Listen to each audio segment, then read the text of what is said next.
പ്രകൃതി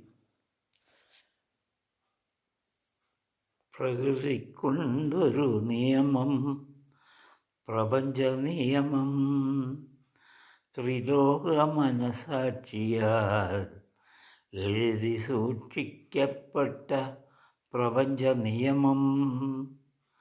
പ്രകൃതിയെ നാം ആകാവുന്നത്ര അനുഭവിക്കുമ്പോഴും പ്രകൃതിക്കായി നാം ഒന്നും കരുതുന്നില്ല.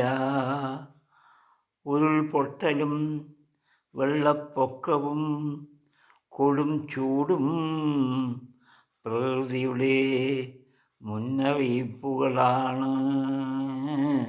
പ്രകൃതിയുടെ മുന്നറിയിപ്പുകളാണ്.